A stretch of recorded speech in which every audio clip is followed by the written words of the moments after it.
TV ముఖాముఖి కార్యక్రమానికి స్వాగతం సుస్వాగతం.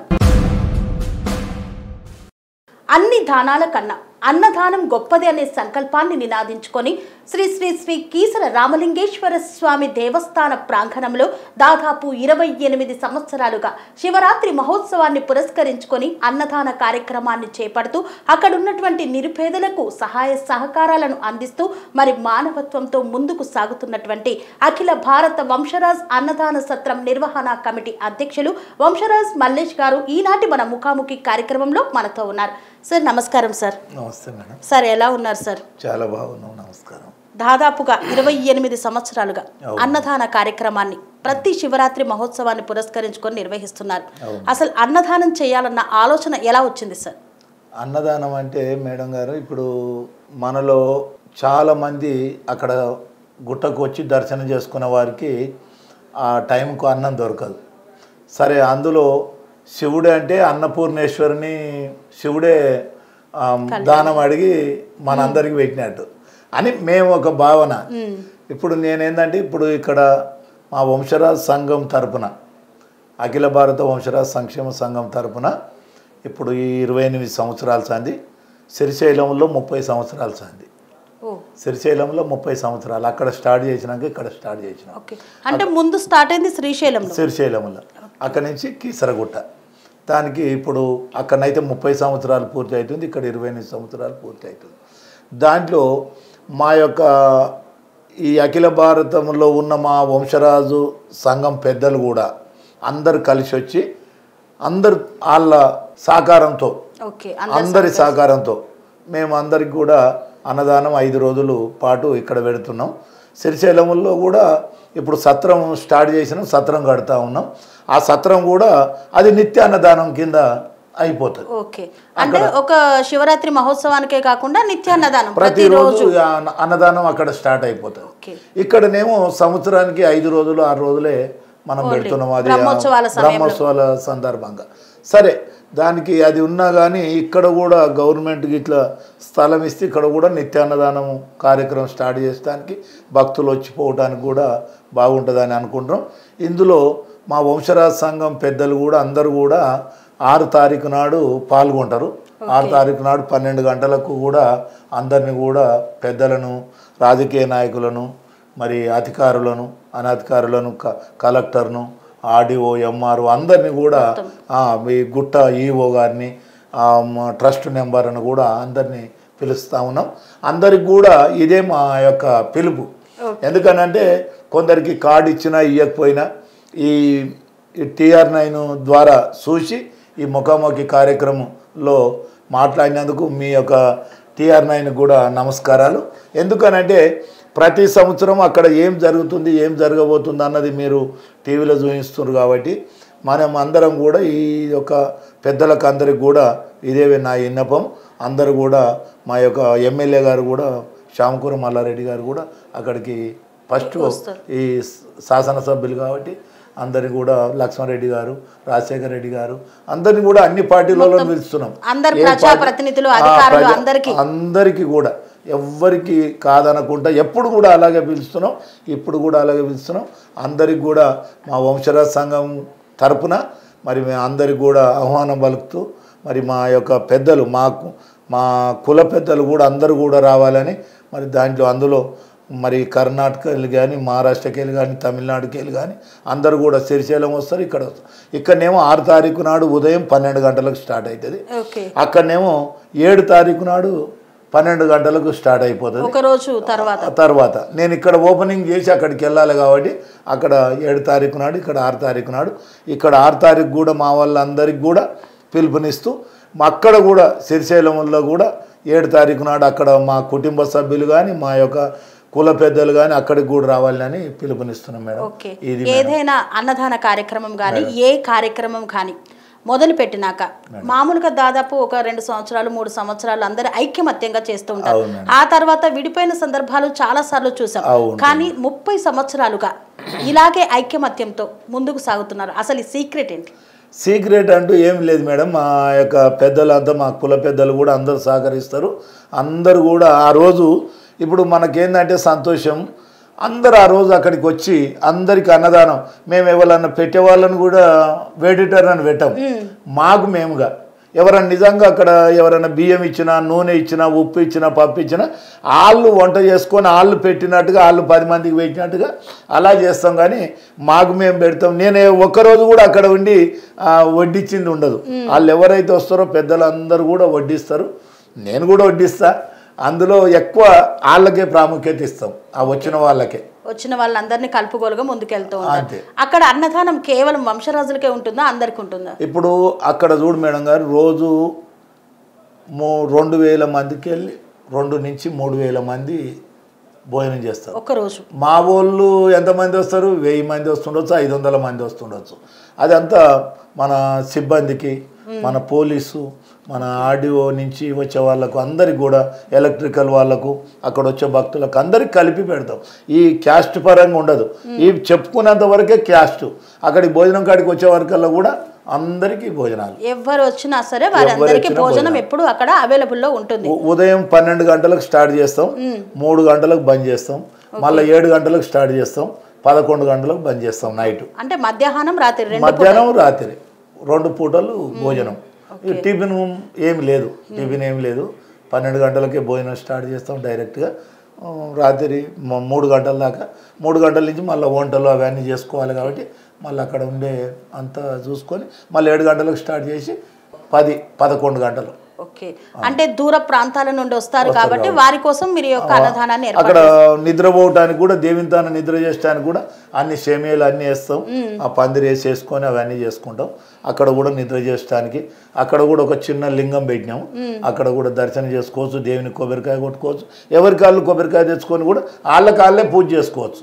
ఇక్కడ స్పెషల్గా మేము పంతుల్ని తీసుకొచ్చి ఇవన్నీ ఏముండదు, మేమే అందరు కలిసి ఆ దేవిని పెట్టుకొని అక్కడ పూజ చేసుకుంటాం, మన ఇష్ట దైవం కాబట్టి. ఆల్రెడీ కీసరగుట్టలో ఇప్పటికే 101 లింగాలు ఉన్నాయి, దాంతో పాటు వంశరాజ్ అన్నదాన సత్రంలో కూడా ఇంకొక మహాలింగం వెలిసిందంటారు. అంతే మేడం.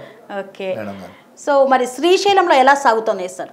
శ్రీశైలం సత్రం కడుతున్నా అంటున్నారు. శ్రీశైలము సాగేది ఏంటంటే అందరం కలిసి మనకు 1/2 ఎకర్ స్థలం ఇచ్చారు టెంపుల్ నుంచి. 1/2 ఎకర్ స్థలం ఇచ్చినప్పుడు అక్కడ అంత అడ్వాన్స్ అవన్నీ కట్టేది ఉంటుంది, ఇది టెంపుల్ వాళ్ళకు అవన్నీ కట్టినాం. ఇప్పుడు 3 ఫ్లోర్లు కూడా స్లాబ్లు వేసినాం. 3 ఫ్లోర్లలో కూడా ఏముంటుంది మేడం, మన వాళ్ళు ఎవరన్నా రూమ్ బుక్ చేసుకున్నారు అనుకో, ఆ రూము ఒక 5 lakhs ఉంటుంది. 5 lakhs ఉంటే ఆ 5 lakhsలో ఏంటంటే 45 days వాళ్ళకు కేటాయిస్తాం. 1 yearలో 45 days. మళ్ళా తర్వాత ఏంటంటే టెంపుల్ వాళ్ళు కూడా ఏవైతే ఫెస్టివల్స్ వస్తాయో వాళ్ళు కొన్ని హ్యాండ్ ఓవర్ చేసుకుంటారు. తక్కిన రోజులు ఏంటంటే మనము ఎవరన్నా వచ్చిన వాళ్ళు ఒక రూమ్ కిరాయికి తీసుకున్నాను అనుకో, 500 ఇస్తారు. 500లో కూడా మనం అందరికీ భోజనాలు, ఒక 10 మంది వచ్చినా కానీ 10 మందికి భోజనాలు 500 తీసుకొని అక్కడ మెయింటెనెన్స్, ఈ భోజనాలు అంతే. ఇవాళ రేపు బయట ఎక్కడికి వెళ్ళినా కానీ హోటల్లోకి వెళ్తే అలా వెళ్తే ఇలా 2-3 వేలు ఖర్చు అవుతుంది. సో మనం తీర్థయాత్రలకు వెళ్ళినప్పుడు ఎక్కడ వెతుక్కోకుండా భోజన సౌకర్యం మాత్రం అక్కడ కల్పిస్తారు. అక్కడ సౌకర్యం కల్పిస్తున్నాం. రూమ్తో సహా మనం 500 తీసుకుంటే 500కు 10 మందికి భోజనాలు పెడతాం. ఓకే, ఎలా సేకరిస్తున్నారు సార్ విరాళాలు? ఎలా సేకరిస్తున్నారు? విరాళాలు అంటే ఎవరన్నా దయ ఉన్న వాళ్ళు మేము ఇస్తాము, మా అమ్మ నాయన పేరు మీద ఇస్తాము, లేకపోతే మాకు ఇదేదో మంచిగా దేవిని నమ్ముకుంటే కలిసి వచ్చింది అనుకుంటే వాళ్ళు పిలిచి ఇస్తారు. మనం ఎవరి దానికి పోయి నువ్వు ఇవ్వాలి తప్పకుండా ఇవ్వ మన క్యాస్ట్ తరపున అన్నది కూడా ఇది ఏమీ లేదు. ఎవరిచ్చినా కానీ తీసుకుంటాం. అక్కడ శిలాఫలకం మీద వాళ్ళ పేర్లు, వాళ్ళ తాతల పేర్లు, ముత్తాతల పేర్లు, వాళ్ళ గోత్రంతో సహా అక్కడ శిలాఫలకం వస్తుంది. ఓకే, అంటే పేర్లు కూడా కొట్టించేది, పేర్లు అంతా కొట్టించేసి వాళ్ళది అంతా మొత్తం శిలాఫలకం మీద వచ్చేసేస్తారు. ఓకే, విరాళాలు తీసుకున్నా కానీ దానికి అన్నిటికీ సరిపడా తీసుకుంటాం. లెక్కలు కూడా ఉంటాయి. మళ్ళీ తర్వాత ఏవి ఉన్నా కానీ అందరం కూర్చొని లెక్కలు చూసుకునేది ప్రతిదీ కూడా. ఇప్పుడు నేను ఈ 30 ఏళ్ళ సంది నేను తిరుగుతున్నా అంటున్నా కదా, ఏ రోజు కూడా మనం అక్కడ పోయిన ఖర్చులు కానీ ఎవరన్నా డొనేషన్ ఇచ్చిన దాంట్లోకి వెళ్ళి తీసుకొని ఖర్చు పెట్టుకోవాలి. నాకు నేనుగా ఖర్చు పెడుతున్నా, ప్లస్ ఇక్కడ కూడా నేనే ఖర్చు పెడుతున్నా. ఓకే, అంటే మామూలుగా అయితే కమిటీ వాళ్ళందరూ వచ్చిన దాంట్లో నుండే ఖర్చులు చూపెడతారు. అది లేదు, సో అట్లాంటిది ఏమీ లేదు. ఖర్చులు మీ సొంతంగా పెట్టుకుంటారు, వచ్చిన డబ్బు అన్నదానానికి ఉపయోగిస్తారు. మామూలుగా దానం చేయాలి అని అంటే ఒక్కొక్కరు ఒక్కొక్క దాన్ని ఎంచుకుంటారు. మీరు అన్నదానాన్ని ఎంచుకోవడం గల కారణం ఏంటి అసలు? ఇంకా దీనికన్నా గొప్పదేముంది మేడం, మనం వచ్చినప్పుడు ఏం తీసుకుపోము. ఇది ఎవరన్నా ఇప్పుడు కొందరు ఏం చెప్తారంటే, పెద్ద ఊరు ఉందట, మంచి ఊరు, మంచి ఊరిలో ఒక అందరూ కూడా ఎన్ని కోట్లు సంపాదిస్తే అన్ని జాండలు ఉండేదట ఇంటి మీద. అవి ఒక ఈ శివుడే వెళ్ళిపోయి ఏం నాన్న ఏంటి సంగతి నీది, ఎన్ని జాండలు ఎగురుతున్నాయి అంటే అతను ఏమనుకున్నాట, అమ్మో నా తనకు ఏమో వచ్చి తీసుకెళ్తాడని ఆయన వెళ్ళిపోయిండట. మళ్ళీ వెళ్ళిపోతే అరే మీ ఇంటి ఆయనకు ఒక మంచి కథ చెప్పాలనుకున్నా, మంచి ఆయనకి ఏదో బహుమతి ఇచ్చిపోవాలి, అరే నేనే అసలు ఓనర్ను అని చెప్పిండట. అంటే నువ్వు తీసుకుపోయేటప్పుడు నువ్వు నీకు మంచి మాట చెప్తాను కదా, ఏం చెప్తావు చెప్పంటే, నువ్వు ఇంకా నెల రోజుల్లో చనిపోతున్నావు, నేను ఒక సూది ఇస్తా, సూది తీసుకొని వచ్చి నాకు ఇయ్యాను. నువ్వేవాళ్ళు నేను సూది చచ్చిపోయేటప్పుడు నేను ఎలా సూది తీసుకుపోతా, ఏంది నా పరిస్థితి ఏంటంటే నువ్వు అని అన్నాక అప్పుడు చెప్పిండట, నువ్వు 10 మందికి దానం చేయి, 10 మందికి దానం చేస్తే నీకు మంచి జరుగుతుందని. అయితే తెల్లారి పిలిచి అందరికీ డబ్బులు ఇచ్చుకొని స్టార్ట్ చేసిండట. మొత్తం ఊరంతా పిలిచి ఇన్ని వేలు ఇచ్చి అని అందులో గుమస్తను పెట్టిండట. ఈ డబ్బులు తీసుకునే వాళ్ళు ఏమనుకుంటారు అంటే, ఇంకా పీసనాచోడు ఇంకా డబ్బులు ఇవ్వకపోయా, ఇంకా కొన్ని ఇస్తే నా బిడ్డ పెళ్లి చేసుకుందు ఇట్లా అంటుంది. మళ్ళీ గురువుతానికి మళ్ళీ పోయిండట. ఏంటి నాయన మరి ఇట్లా ఉంది పరిస్థితి అంటే, నువ్వు రేపు అన్నదానం చేయి చెప్తాను. అప్పుడు అన్నదానం చేసిండట. తెల్లారి పోయి అంత ఊరంతా వచ్చి, అమ్మ కడుపు చల్లకుండా మంచిగా ఉంది, బాగుంది, ఇంత మంచి భోజనము, ఇన్ని రకాల వంటలు, ఇంత బాగుంది, ఎందుకు ఇంత మంచి పని చేసిండని అట్లా చెప్పిండట. ఆ చెప్పుకంతో ఈయన మళ్ళీ గుమస్తను పెట్టి రాపిచ్చి, ఇగో ఇట్లా అన్నారయ్యా మంచిగా జరిగింది, బాగుంది అని దీవించిపోతున్నా అంటే, మళ్ళీ గురువుతానికి పోతే ఇక నీకు అదే ఇలాగే నువ్వు ఇష్టం ఉన్నప్పుడు చేయి అని చెప్పి అట్లా. అంటే ఎక్కడ కూడా మనిషి అనేది సంతృప్తి పడాలి, ఒక అన్నం దగ్గర మాత్రమే సంతృప్తి పడతారు. అందుకనే అన్నదానం చెయ్యాలని అంటే మామూలుగా ఎక్కడైనా చేయొచ్చు. ఇప్పటి వరకు అందరూ కొన్ని సత్రాలు పెడుతున్నారు, లేదంటే కొన్ని కూడళ్లలో అలా పెడుతూ అన్నదానం చేస్తూ ఉన్నారు. కానీ దేవాలయాలని ఎందుకు ఎన్నుకున్నారు, పుణ్యక్షేత్రాలని? పుణ్యక్షేత్రాలు అంటే మేడం గారు, మనం చేసే పనుల్లో ఎన్ని సంపాదించినా ఏం చేసినా కానీ పుణ్యక్షేత్రం కాడికి అందరూ అన్ని రకాల వారిని దేవితానికి వస్తారు. ఆ దేవితానికి వచ్చినప్పుడు వాళ్ళకాళ్ళుగా ఒకసారి డబ్బులు లేకుంటూ వస్తారు, కొందరు భిక్షాటన చేసుకుంటూ వస్తారు, వాళ్ళకు కూడా మనం అన్నం పెట్టాలన్నది ఒక మన ఉద్దేశం. ఎవరు ఎలా వచ్చినా సరే కానీ. సో మరి ఇప్పుడు మళ్ళీ కీసర బ్రహ్మోత్సవాలు వచ్చేసాయి. 6వ తారీఖు నుండి మీ యొక్క అన్నదాన సత్రం ప్రారంభం కాబోతుంది. మరి ఈ నేపథ్యంలో వచ్చేటువంటి ప్రజానికానికి ఏం చెప్తున్నారు? ఏం లేదు, మీరు ఇక్కడ కీసరగుట్టకు వచ్చి దర్శనం చేసుకొని, ఈ వంశరాజ్ సంఘం దగ్గరికి వచ్చి భోజనం చేసుకొని తృప్తిగా వెళ్ళాలి. ఎక్కడ ఎలాంటి సంఘటన లేకుండా, ఎక్కడ గొడవలు లేకుండా, అక్కడ క్యూ లైన్లలో కూడా అందరికి సహకరించుకుంటూ, అక్కడ పోలీసు సిబ్బంది కానీ ఎవరికి కానీ అందరికి కూడా సహకరిస్తూ, మన దేవుడు మన ఇల్లు మన వ్యవహారం అనే ఉద్దేశంతో తప్పకుండా అక్కడ వచ్చి దర్శనం చేసుకోవాలి. ఈ తెలంగాణలో ఫస్ట్ మరి ఇక్కడ మన శివుని దర్శనం చేసుకుంటేందుకు ఈ చుట్టుపక్కల కూడా ఇంత పెద్ద శివాలయం ఎక్కలేదు. శ్రీశైలం తర్వాత ఇదే అనుకుంటున్నాం. మరి శ్రీ రామలింగేశ్వర స్వామి కాబట్టి రాముడు ప్రతిష్టాపన చేసిన లింగం, స్వయంభుగా వెలిసిన లింగం కాబట్టి తప్పకుండా అందరూ కూడా వచ్చి దర్శనం చేసుకొని, ఇక్కడ వంశరాజ్ సంఘం ఎక్కడుంది, ఆ సత్రం ఏడుంది, అన్నదాన సత్రం అని వచ్చి అక్కడ భోజనం చేసుకొని తప్పకుండా వెళ్ళవలసిందిగా కోరుతున్నాను. అందరు కూడా మా యొక్క కుల సభ్యులకు కానీ, మన కుల పెద్దలకు కానీ, ఇక్కడ వచ్చే భక్తులకు కానీ, వీళ్ళందరికీ ఇక్కడ ఉన్న సిబ్బందికి కానీ అది నా యొక్క కోరికే. నమస్కారం.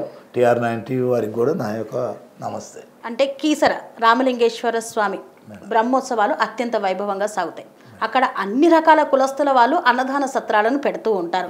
కానీ అన్నిటికీ ప్రత్యేకంగా మీ దగ్గర వంటల రుచి బాగుంటుందని అందరూ మీ దగ్గరికే వస్తూ ఉంటారు. అసలు దానికి కారణం ఏంటి?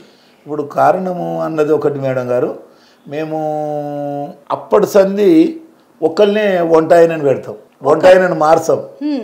ఆయన ఒక ఏదన్నా ఎక్కువ అడిగినా తక్కువ అడిగినా ఇచ్చుకుంటా ఒక్కనే పెడతాం.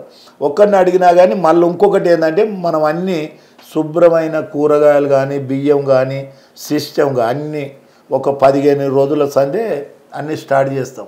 ఇప్పుడు అన్నీ మా ఇంటికాడ అన్ని కుప్పలు వాడున్నాయి. అంటే ఎప్పుడెప్పుడు మంచి వస్తువు దొరుకుతుందో అవి తీసుకొచ్చి అక్కడ పెట్టుకుంటాం. అందులో ఆ వండే వాళ్ళు కూడా ఎలా ఉంటారంటే పొద్దున్నే స్నానం చేసేసి దేవుని మొక్కుకొని ఆ వంట స్టార్ట్ చేస్తారు. అది ఆ దేవుడు వచ్చి చెప్తుండ, అంతేగాని మనకు అది దాంట్లో మనం చేసేది అయితే ఏం లేదు. అంటే ప్రేమగా పరిశుభ్రంగా నీట్గా అన్ని రకాలుగా మంచిగా చేసి కడుపు నింపాలన్న ఆలోచనతో చేస్తారు కాబట్టి ఆ అన్నం రుచిగా ఉంటుందని అంటారు. అంత ఇంకొకటి మేడం, ఒక ఆయన ఒకసారి హాఫ్ బ్యాగ్ రైస్ ఇచ్చాడు. మీకు ఒక చిన్న ఉదాహరణ చెప్తా. హాఫ్ బ్యాగ్ రైస్ ఇచ్చేసి నేను నా ముందు వండి పెట్టాలి అని కూర్చుండు. నేనేం చేసిన, నువ్వైతే ఏదైతే నువ్వు వండి పెట్టాలంటున్నావో నువ్వు దగ్గర ఉండి వండు అని చెప్పాను. ఆ అన్నం ఎలాగైపోయిందంటే ఇలా మన పెరుగులాగా అయిపోయింది, ఇచ్చుకపోయి అది అతను ఏమనుకుండో ఏం చేసిండో అది ఎవరు తినలే అన్నం.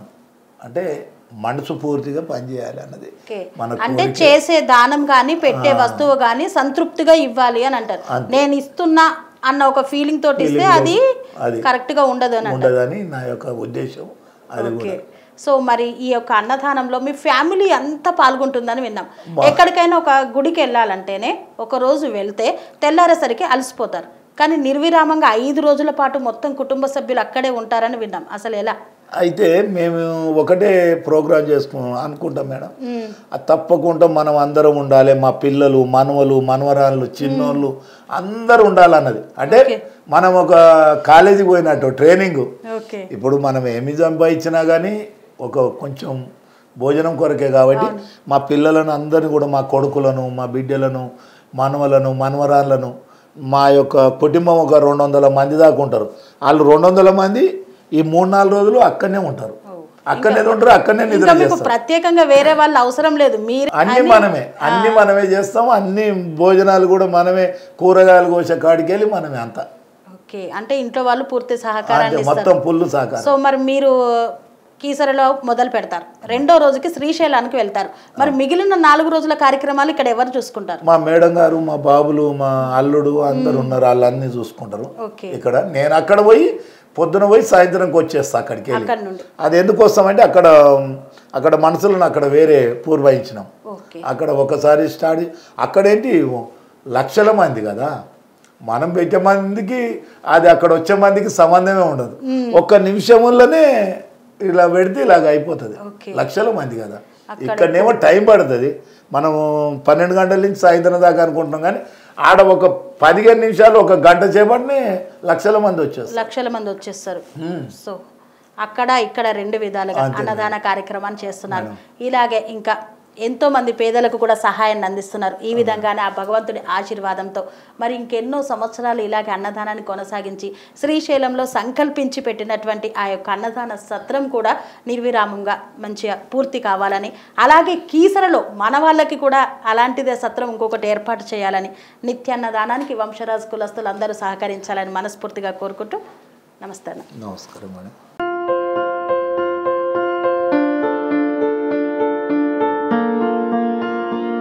సంస్కృతి సంప్రదాయం ప్రేమ ఆప్యాయత రాజసం ఉట్టిపడే వేడుకలకు అనువైన ప్రదేశం ఎంఎల్ఎన్ కన్వెన్షన్ హాల్. కని విని ఎరుగని రీతిలో జరిగే మీ ఇంటి కళ్యాణ వైభోగానికి అందమైన కళ్యాణ వేదిక MLN convention hall. MLN convention hall ప్రత్యేకతలు: సువిశాలమైన wedding halls, centralize AC banquet hall మరియు విశాలమైన డైనింగ్ హాల్, వధువరుల కోసం ప్రత్యేక ఏసీ మరియు నాన్ ఏసీ గదులు, నక్షత్రాల వెలుగులో పచ్చని పచ్చికపై పార్టీల కోసం అనువైన గార్డెన్. ఎంఎల్ఎన్ కన్వెన్షన్ లో సీసీటీవీ పర్యవేక్షణతో పూర్తి భద్రత. ఎక్స్పీరియన్స్ అండ్ ప్రొఫెషనల్ వర్కర్స్ గల అన్నపూర్ణ గ్రూప్ వారి సేవలు. 2000 వాహనాలు పార్కు చేసేందుకు సువిశాల పార్కింగ్ సౌకర్యం. మీ ఇంట జరిగే అన్ని శుభకార్యాలకు, పెళ్లి, reception, engagement, birthdays, get together, corporate events, ఏ ఇతర శుభకార్యాలకైనా అందమైన వేదిక ఎంఎల్ఎన్ కన్వెన్షన్ హాల్. బుకింగ్ కోసం సంప్రదించండి 7550438888 మరియు 755042 928888. మా అడ్రస్ చీర్యాల లక్ష్మీ నరసింహస్వామి దేవాలయం ప్రక్కన near outer ring road, Keesara junction, Cheeryal గ్రామం, మేడ్చల్ జిల్లా.